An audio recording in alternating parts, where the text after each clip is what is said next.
On this week's episode of Damsels in the DMs.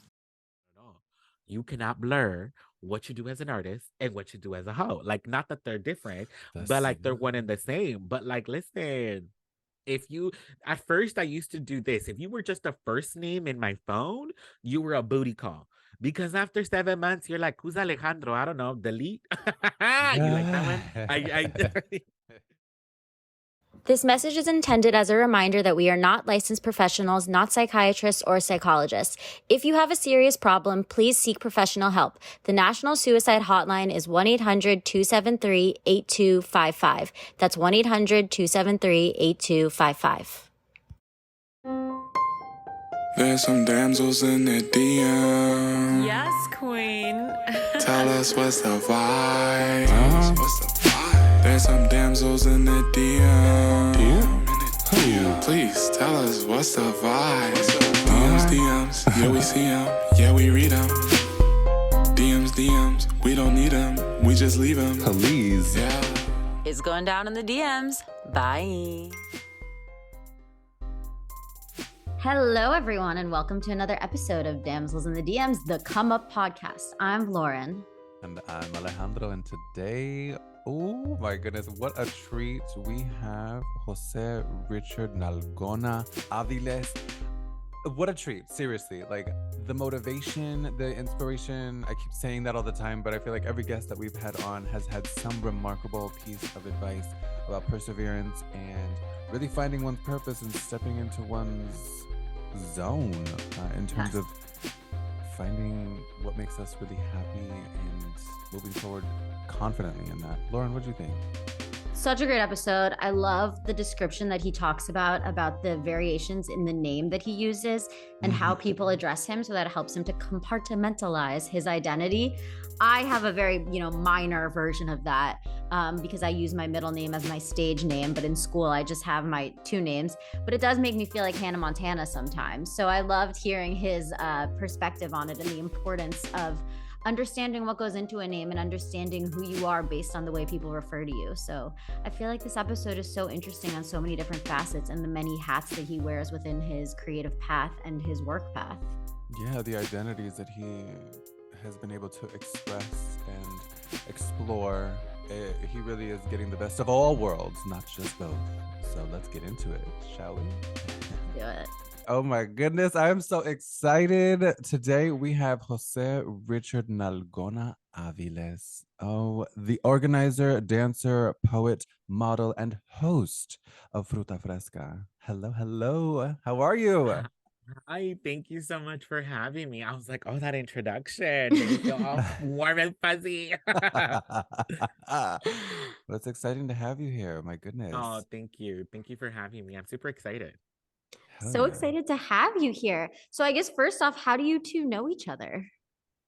We met at a La Lista podcast networking event a few months ago, and I saw this brilliant light walking across the way in the brewery where this event was being held, and just like this sparkling energy came approaching, and I'm just like, oh, who is this gorgeous angel coming toward me?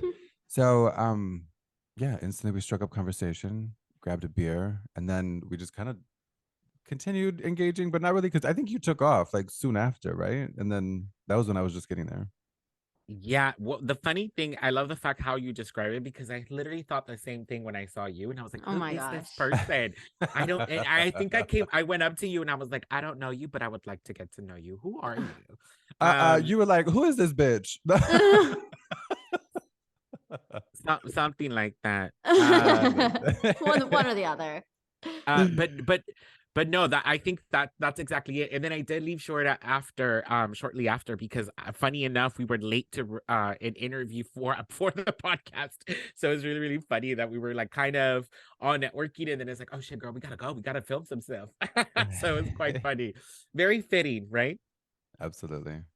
So tell us all about your journey to getting to where you are today, all of the titles that Alejandro mentioned, how those all came about, the podcast, everything. Loop us in. Yeah, I mean, that's such a, I'm like, girl, do we have all the time? do. Long story short, I mean, I think I've always been someone who has always been hella empathetic. And I mean, specifically what comes to mind is 1996 when El Nino struck Latin America.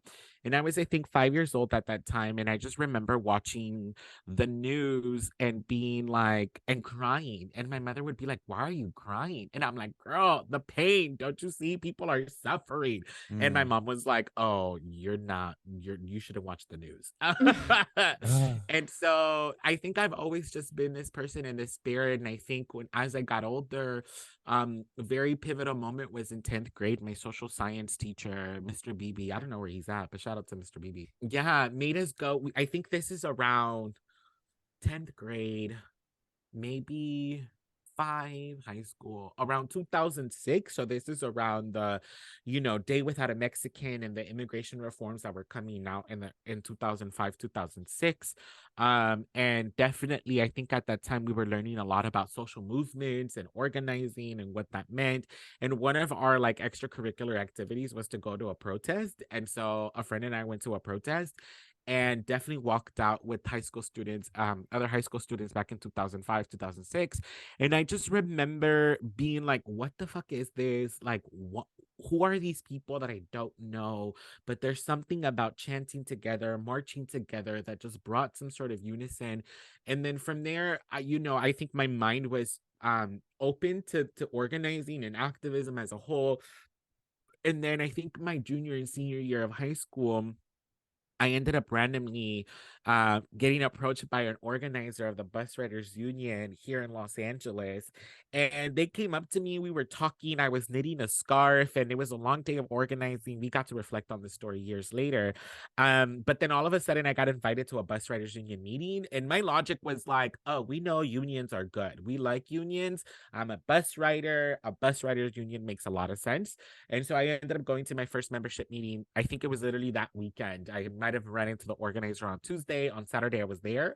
And I was just hooked. I mean, it was interesting to learn about, systems of oppression and popular education, and to talk about like power mapping and strategy building and all those different things that come from organizing. And then I spent a lot of time organizing around gay straight alliances in my high school. So I founded the first GSA at my high school, and did a lot of youth activism and organizing. I look back and think about how privileged I was that I was learning about, colorblind racism. I was learning about covert and overt racism, right? And systems of oppression and power and all those, like what we now consider to be woke. As like, girl, I was woke a long time ago. The way that I frame it now is that my politics aren't trendy, but on the contrary, the trend caught up to my politic because I've been doing this work for such a long time. Yes, I love that. Yeah. And so then sort of fast forwarding undergrad, I studied dance. I think it came from a place of like, I've always been an artist. I mean, there's many stories of like me rolling around on the floor, dancing to old school Shakira. My mom being like, what the hell are you doing? And I was like, I'm dancing. And she was like, what the hell? And then of course I go into modern dance class, and the first thing we do is start on the floor. And I was like, not my mother seeing me now doing this shit. And so, through that, and part of the work, to be honest with you, back in the day, it was my freshman year of high school. Of undergrad, that I got the opportunity to speak at something called the National Equality March, which was a big march for LGBT rights, especially marriage equality. In 2009, Lady Gaga is infamous for speaking there and yelling, "Obama, are you listening?" And to find out that I was one of the youth speakers and youth organizers of that march, and there was like 250,000 people who were there. And so early on, I was, doing a lot of organizing. I make the joke that if social media were as big as it were, I would have probably been the Greta Thunberg of the queer movement.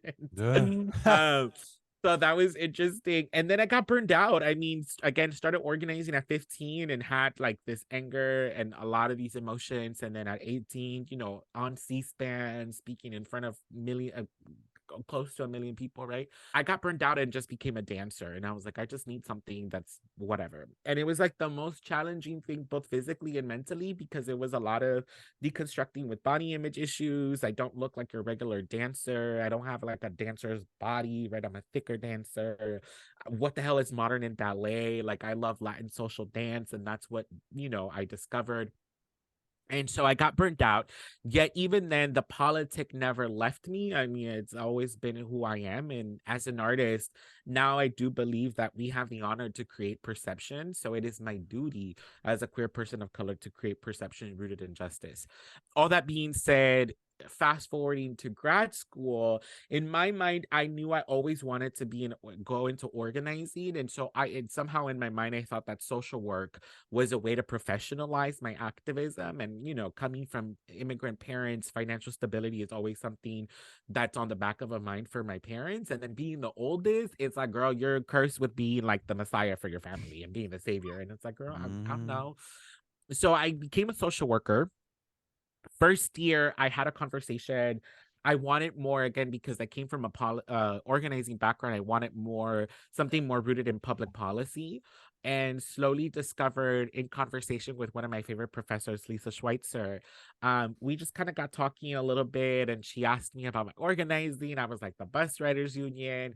And she was like, girl, you're an urban planner. And I was like, what? What's that? I didn't know that at 15, talking about transit racism and fair mobility and mobility justice was urban planning. And then so I became a dual degree, and that's how I got the second degree of urban planning. And then as an artist, I mean, I used to say that my career as an artist started in 2013, but it didn't really. I think it started in 2016, because then at that time, I was taking dance classes at USC because it was like, okay, cool. I'm a student. I just need some self-care. So I'm going to dance. And my art really became my self-care practice. And so I had a ritual that every semester when that loan money came through, I was like, let me pay 6 months of rent. So at least I know where I'm living. Like, if I don't got food, my mom lives down the block. Like, it's okay. We're going to go get some frijoles, we'll be fine. And then I would buy a random plane ticket during one of the breaks to a city. And I was like, okay, between the beginning of the semester to this break, I have to like build relationships in that city to go and perform. And I had, How and would I you go only, about that if you didn't ever go there? Or are these like totally new spaces? well, no, because of the organizing that I had done, I have a network of organizers all over the country. And so kind of knowing some people, I lived in New York for a year in 2013. And so I had known some folks here and there, and it was just kind of like, let me just go visit folks. And then the opportunity to perform or to teach a workshop came up. And then through networking, I think that, that's always been something I'm good at, to be real. And so one time specifically, I think it was like in October, and I had 3 different events all in LA, and maybe one in the Bay Area, but they were all back to back, like 3 weekends in October. And I had a friend who was like, girl, why does it sound like you going on a tour? And I was like, you know what? Because I am. And so I literally just made a post that I was like, Callejera tour. And then people are like, oh, she's on tour. And so I think people then just started kind of like seeing it, but I had to start believing it, right? And then through that, I mean, the rate at which my art has grown in comparison to my work as a planner has been so different. And I know, I mean, now that I know that I can take care of like adult José Richard can take care of little José Richard, it is then my duty to make my little José Richard's dreams come true, which is to be an artist. I've always wanted to be an artist and entertainer, but there was just no representation, right? As a queer, brown, South Central, thicker body person, it's not something that I would see a lot in the late 90s, early 2000s. And so kind of beginning to see that was really, really interesting. And then I can go into like the phases of my art career, because there has been phases, and I've learned that now. But yeah, and somehow I've always, because I think been an interdisciplinarian, finding ways to bridge the work of art and social work and urban planning. They all speak to one another. I mean, I'm very proud of where I come from, South Central, which definitely have a little sweatshirt and everything. Yeah. Shout out to South LA Cafe for I can't believe that Alejandro didn't mention that I was talking to someone from the Trojan family. Fight on. Oh yeah, fight on. Oh, Yeah. oh my goodness. Oh, Yeah, him. fight on. Fight on. I Yes, had no fight on. idea. What year did you graduate? In 2019. Okay, I graduated 2017. Oh shit, dope. Okay, cool. Yeah, so And we were probably same time. Yeah, because I started in fall of 2016. Because I was a dual degree, my program was 3 years. Okay. And so that was interesting. But You know, funny enough, I mean, I grew up literally down the block, and I did a college prep program. I'm not sure if you know about it, Lauren, but it's called NAI, the Neighborhood Academic Initiative. Yeah, I've heard of this. Yeah. Yeah, and you probably met other folks who went through NAI because they all end up going to USC. It's basically, for the listeners, it's a college prep program that immerses youth from the neighborhood, the surrounding area around USC, and creates a pipeline into a college access program and youth leadership program. And I was part of that program like middle school and high school, so I grew up on that campus. I know that campus. I went to school 6 days a week for 6 years, like it's, the most. And so that's why I ended up in Minnesota for undergrad at St. Olaf at Norwegian Lutheran College. I was running away from many things. And I think after going through that process, I was like, grad school is going to be difficult enough. I don't need to go anywhere else. And I think because I didn't go to USC for undergrad like the rest of my friends did, it wasn't, there's something, a little void in me that never felt like an alum of the program because I never kind of finished and went through the pipeline. So for grad school, it was important, one, to kind of fulfill that little fantasy, one, but also it was important for me to show up at that time as a social worker studying in that neighborhood that I grew up, because more importantly, I wasn't just a student, I was a community member who went to school there because it's like I grew up there. And of course that gave me a lot of advantage because I just knew the campus and I knew where everything was. And when you're in grad school, and I'm pretty sure you know this now, Lauren, like we get hella siloed into our programs, into our schools. And so I had known the campus, so I knew where the mailboxes were, where like the health, wellness center was, like if you needed transportation, like girl, I got you, like I knew everything. So that was kind of nice to have that sense of familiarity. Yeah, and I graduated in 2019. And now I work as an urban planner. I work for the Othering and Belonging Institute at UC Berkeley. And basically, I'm a staff researcher looking at the equity in transportation planning. Again, going back to, I didn't even study transportation in grad school. I studied design, but the lived experience of being a bus rider, of organizing with the bus riders union definitely put me in this place now as an urban planner. I'll leave it at that. I feel like the audience is like, damn, bitch, you just unloaded everything. Like, this is your moment to pause and process. Pause and process. Well, you mentioned something that you mentioned so many things that we've talked about fairly recently, and that is the concept of imposter syndrome. And you referenced a moment in your grad school years where you felt kind of like an outsider in a sense, because a majority of other people went to undergrad there, but you were kind of coming in fresh, even though you already had experience with the campus. So what sort of tools did you use to overcome those feelings of feeling either like an imposter or kind of like out of place? Yeah, honestly, I didn't feel so much of the imposter syndrome when I was in school for social work, because again, the organizing, and it was just different methods and just learning things, and that was really, really fun. I think a lot of the imposter syndrome then happened in urban planning, because urban planning is also very technical. And I just remember being like, all of a sudden a bitch has got to do maps, and I was like, girl, how you do that? And I don't know if I know how to do them now, but I think then all of a sudden kind of being in spaces, and to be real, and Lauren is going to know exactly what I'm talking about. When the college access scandal, what's her name from Full House? Lori Loughlin. Lori Loughlin, when that scandal came through and the whole scamming, and I was like, oh, hell no. I was like, I've worked too hard.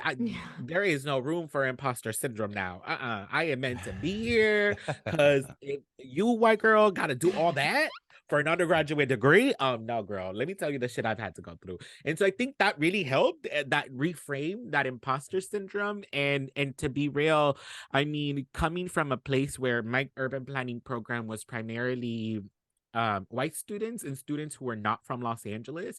And in conversations, there was always this sort of othering that happened when we referred to the community surrounding the campus. And I always had to be like, I'm gonna need you to be very careful about the next thing you're gonna say, because I'm the community. I grew up on the other side of the railroad. You know what I mean? And especially, I think you can understand the reference, Lauren, of like, I grew up south of Exposition. You know what I mean? And south of exposition is sort of seen as the border. And now there's very much a very tangible border with the train that constantly is blocking, you know, the built environment in that way.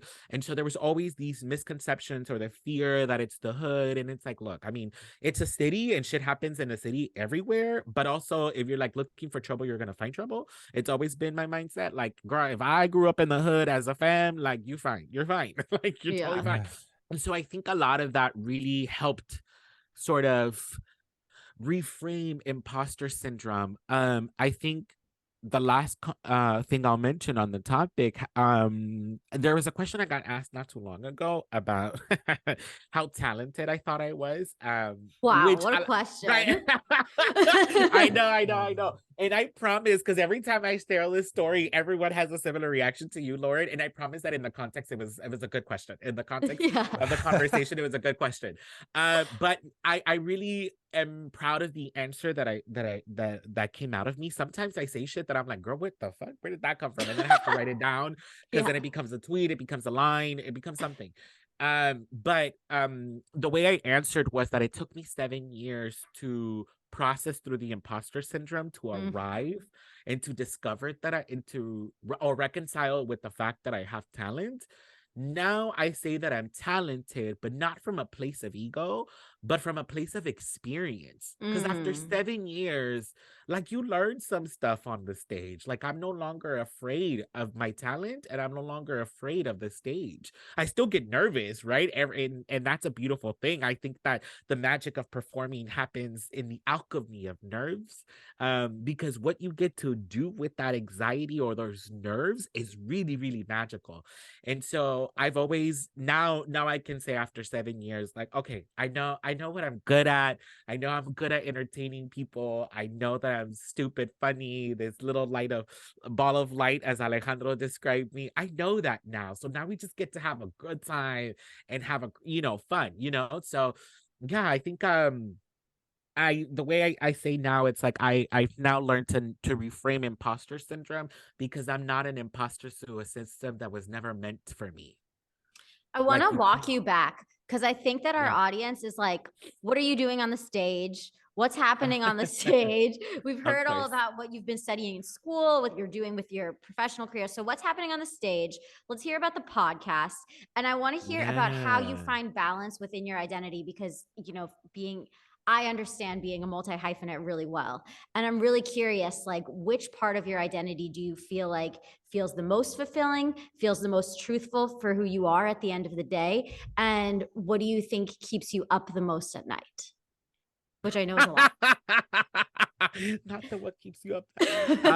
So, to answer your question, I think the question that somebody asked me once, shout out to Dr. Destiny Thomas, a good mentor and friend in urban planning.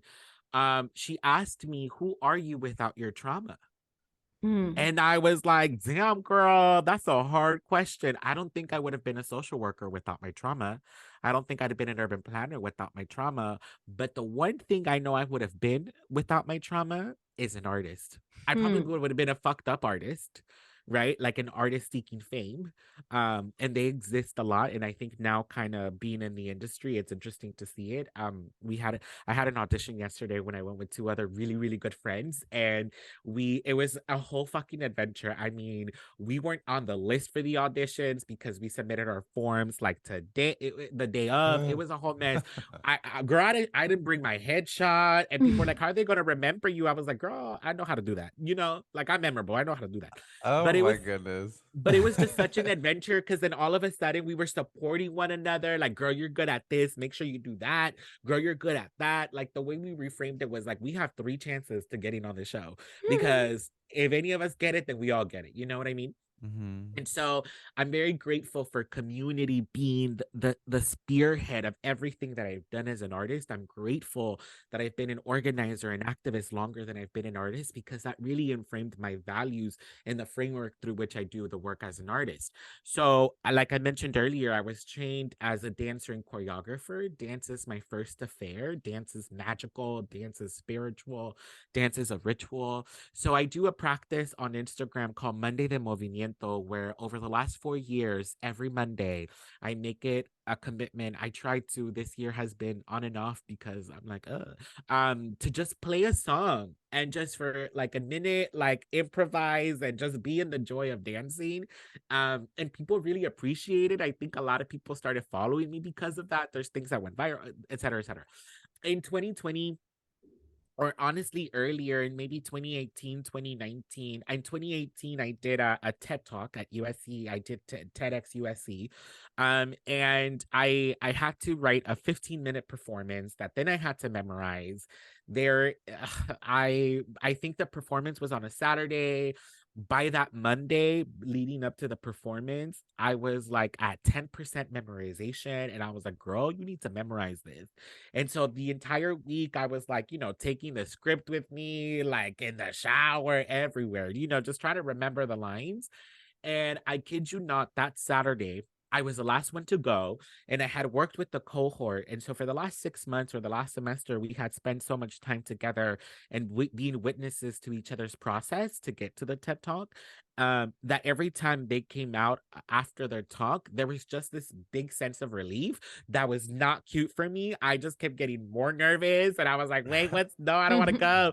And then it's my turn to go. They opened the doors, the little promo video is playing in the background, and everything went blank. Like, girl, I couldn't tell you the first word. I was like, no. And I remember looking at our stage manager behind the stage. I looked at them with this sense of like, no, girl, don't send me out there. And they were just kind of like, bitch, go. It's your time. And I was like, And I get there and I see the 3 audience members that I had invited personally, who are people that I love dearly.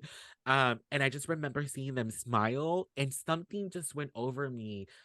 And I kid you not, I look back at the TED Talk, at the video, and everything I said was 100% verbatim what I wrote.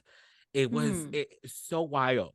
But ask me to do it again, and I can't, because literally there was this trance that just took over that I'm like, I don't remember the performance. I don't remember a lot of my performances in that moment. It's just so magical and wild. And I think after that is when I realized that the stage was my home. So I ensured that I created as many opportunities as possible for me to get on a stage. So through that TED Talk, I discovered a little bit more of poetry. And I published a book of poems called Semilla in 2020.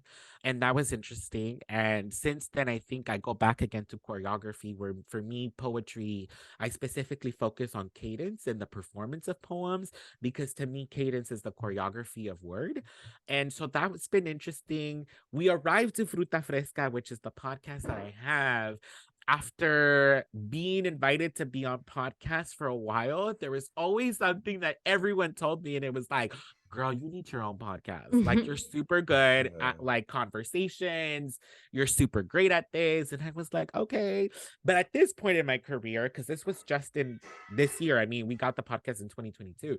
At this point in my career, it was kind of like, okay, cool, but I can't do a hobby anymore, It has to be like on a contract, because I know my capacity. I know what I can and can't do. Like, girl, I'm not gonna be able to do the production on my own. So luckily enough, one of my friends that I went to high school with, we reconnected because he thought I was in Mexico City, and I was like visiting, but people thought I had moved there, because at one point I did think about moving, but then gentrification, and I was like, I can't. And we ended up talking, and he was like, yo, I work for a company and I run their audio. Like, let me set you up with a meeting with my boss. And so I had a meeting with his boss. Turned out his boss already followed me on Instagram. We totally vibed. And then all of a sudden we got a pilot contract. And then, Fruta Fresca was born. The last thing I'll share is like, now I'm discovering something I'm calling stand-up poetry. And it's this fusion between spoken word and comedy. I'm just not a big fan of poetry audiences. And I feel like 1,000 people just got attacked. I'm sorry. But the thing is, the thing is, like, you go to a open mic or whatever, and people have like this very stoic, very monotonous, like, glare, and they're like, snap, and I'm like, no, girl, he was an asshole, like, stop. And so I feel like I started just talking a lot of shit about the stories that inspired the poems, and people started laughing. And then through Clubhouse, which is this app, rest in peace, right? Because I don't think people use it anymore. But being able to just play around with voice and have a really fun time and just be stupid on it, really then I discovered that I was addicted to laughter, and anything I could do to contribute to laughter was something worth exploring. And so now there's this beautiful fusion between comedy and poetry. And, people have been telling me now that I need to be in front of the camera more often. And I was like, oh, girl, how do you transition into like being on screen and acting when all I've ever known has been dance and stage and poetry and the things that I know now? But I do definitely believe that there's some transferable skills. And again, I now know that who I am as a person is like, girl, I'm not gonna get casted into characters. Characters will be written for me. I know that now. That was a lot.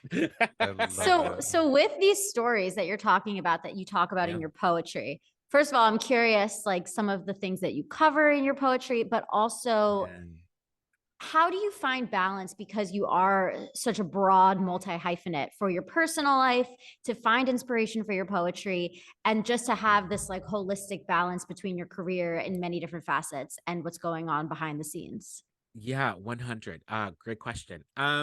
Because I come from performance, a lot of my first poems were born out of improvisation. Like I had a structure, I had an outline, and again, I just trusted this weird magic spirit that came in through me and just trusted it to say some shit. And then I would ask people to record it, and then I would look at the recording and transcribe it and then make edits along the transcription, and then that became the poem. I think then having to then receiving this fellowship to produce and write a book of poems in a year. I mean, it was supposed to be 6 months, but then pandemic hit and it became a year. Again, I had learned at that point how to make words dance on stage, but I hadn't learned how to make them dance on a page, because it's very different to receive a poem and to read a poem. And so that was something very interesting. And one of the good things that I heard from my editor at that time, shout out to Distill Arts, was that poetry was a lot about learning how to embody the here and the now. And that was so interesting, right? Going back to alchemy, I've always loved being a brujita. And to me, I think poetry became so fun and essential when I found the alchemy of words. Like there's something very powerful and almost like spell casting when you have to arrange poems in a certain way to communicate certain things, right? To your question on the balance, I come from an organizing principle that I learned that it talks about organizing within, without, and against the state. And even though I work within the state, my spirit will always be against it. And I have to remind myself of that. And so there's certain things that I can't say at work, but girl, I can write a poem about it. Like that's my truth. That's my art. So I found ways to be able to talk shit about the things that I do. I feel right now I'm doing a lot of reels that are like cultural satire. Somebody described my work as cultural satire and I loved it. And I was like using that, where I talk a lot about the bullshit of being a person of color in equity spaces. And none of it has to really do with my real work. I just, observe things, different colleagues, and it becomes inspiration. So the things that I can't say within the state, has been very, very helpful, because then I can say it, in my work and my poems. And so one of the things that I do at work, everyone calls me Richard, which is, I think, in the Zoom call you're seeing Richard. I should, whatever. Oh, it's okay, whatever. But yeah, people call me Richard at work. And then as an artist, I use my full name, José Richard. And then there's also Nalgona, because in 2020, I started going like a little bit more viral, and I went from like having 4,000 followers to having like 16,000. And I was like, what just happened? What? And so people call me Nalgona, which is Spanish for like someone with a big ass. And it was just a joke, and now it's like a nickname, which is hilarious. But I use these different names to compartmentalize, because like you said, right, going back to that balance, I mean, the lines blur a lot. I still show up as an artist, as a social worker, as an urban planner, in everything that I do. But when someone calls me Jose or Jose Richard, I know that they've either first met me through art or through social media. And even people that I've known outside of those spaces who will call me Jose, I'm like, oh, okay, we don't know each other like that. So it just helps me in my mind compartmentalize. And so when someone calls me Jose versus someone calls me Richard, I just know what comportment to have.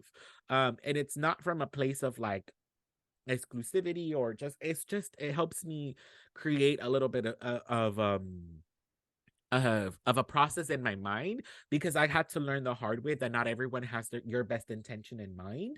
So it was like, y'all don't need to know my process. Just know that there's something happening on this date, right? Like, y'all don't need to know the shit that happens behind the scenes, because no. And then we started getting into like contracts and NDAs, and I was like, okay, I legally can't tell you what's going on. Yeah.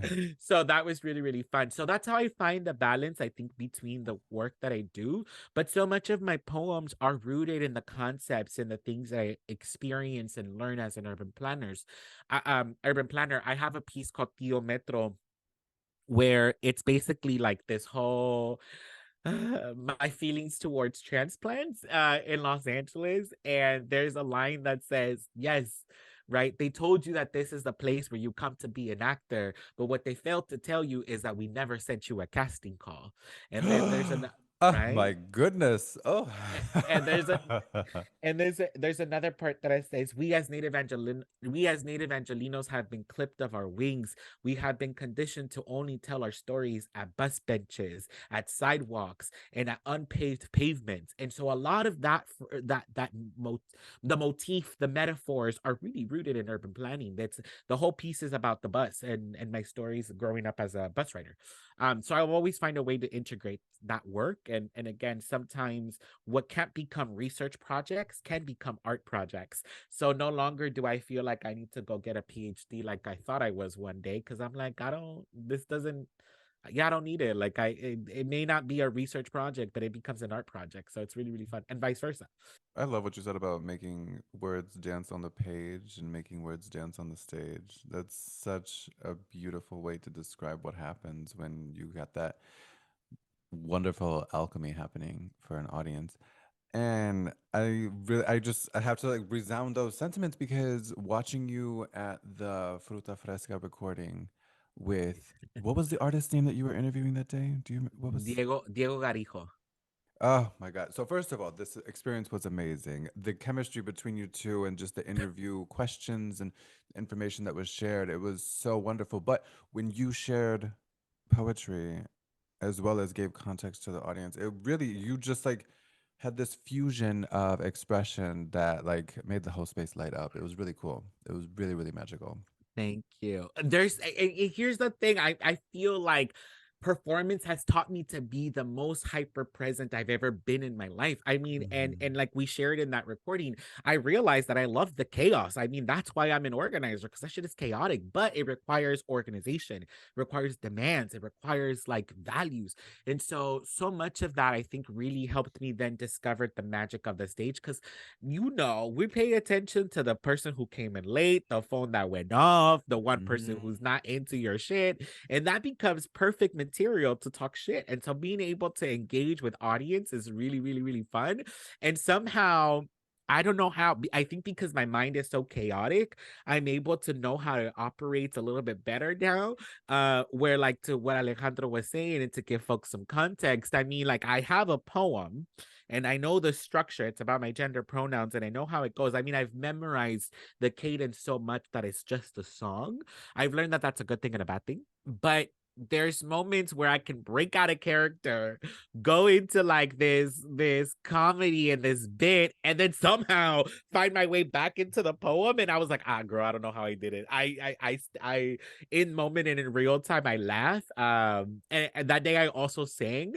And I now know I know how to laugh with myself and laugh at myself. I think after 32 years in a relationship with myself, I feel very comfortable doing that. And I say that to say, because girl, my voice cracked in one of the notes and I went a little flat, and it was like, and then I just laughed about it. I was like, you're stupid. And people really appreciated it. It was really, really fun. I think everybody is listening is like, how can I be you? Like what, how do you become you? And I think that one of the things that we like to ask our guests is about your morning routines. And, some creators don't have morning routines. Some swear by their morning routines. So we want to hear one, if you have one. And if you don't, what are some consistent habits that you swear by that you think help to make you as creative and as fulfilled as you are? Yeah. My morning routine. I think I don't know if I necessarily have one. I do know that one of the habits that I've always had, one of them is kind of weird.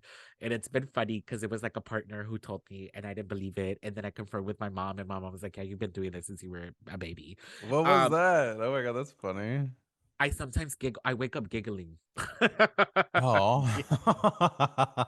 Yeah, like I literally wake up and just laugh, and I'm like, a bitch is alive, another day. We are here. And there's definitely, so one of those habits is definitely like doing the stretching in the bed and just waking up ligaments, waking up tendons, and just being in the body is definitely for sure something that I do. I think another thing that I do in the mornings definitely have my cafecito and have my coffee, and that's really, really nice.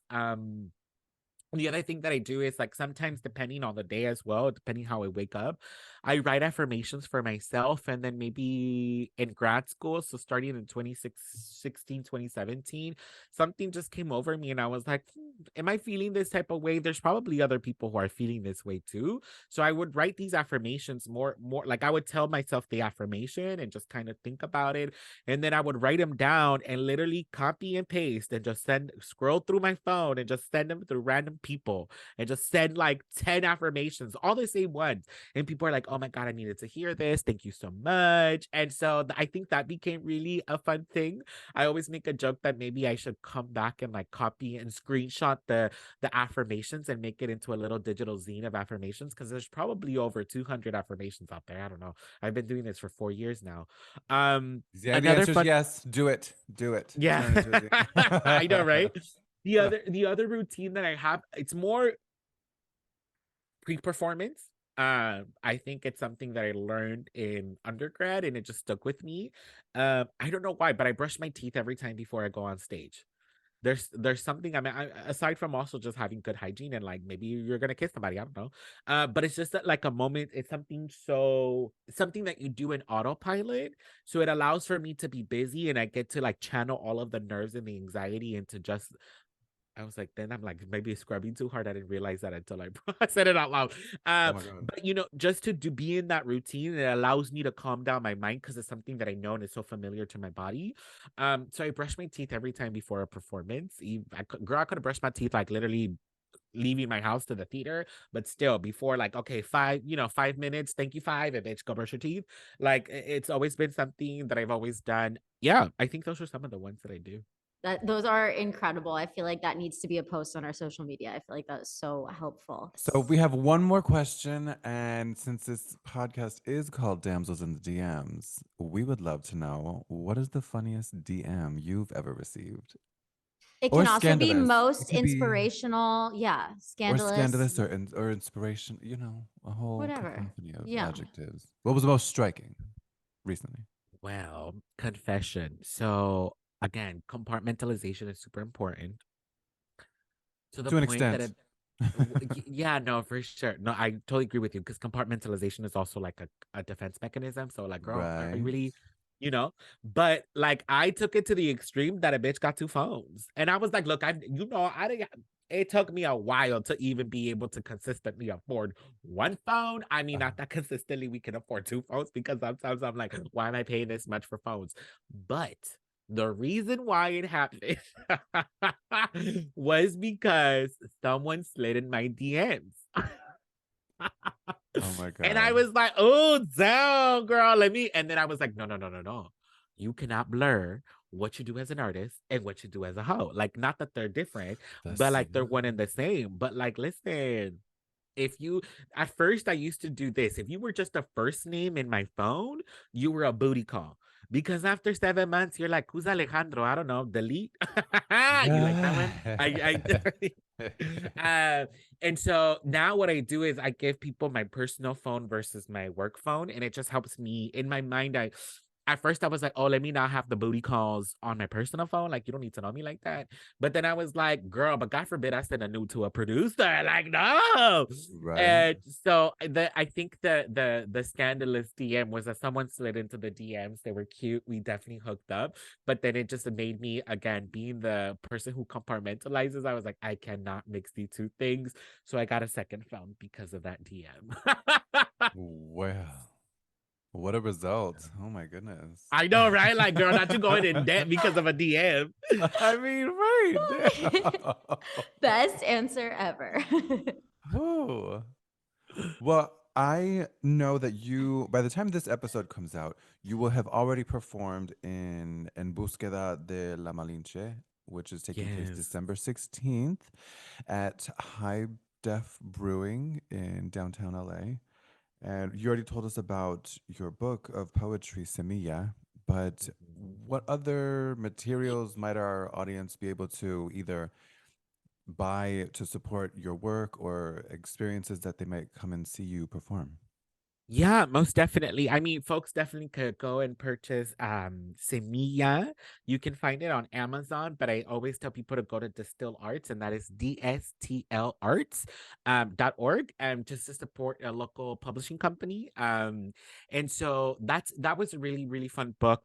I forget. I really am horrible at like marketing shit because I'm like, oh, I should tell people about the book.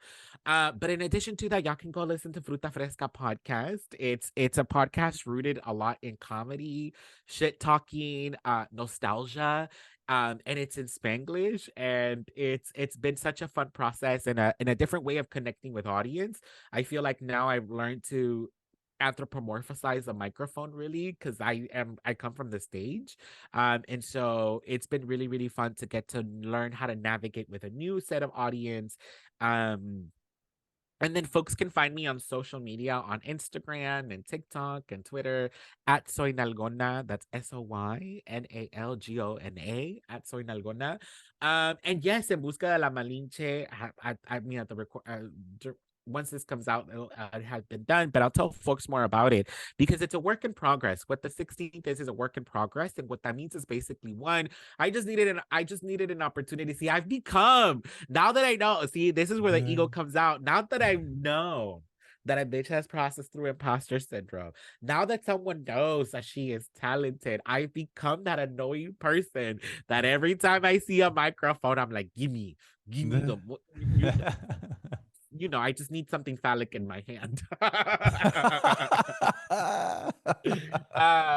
And so the work in progress is really just my way of being selfish and being able to share what this work in progress looks like. It's not a finished product. So be on the lookout for En Busca de la Malinche.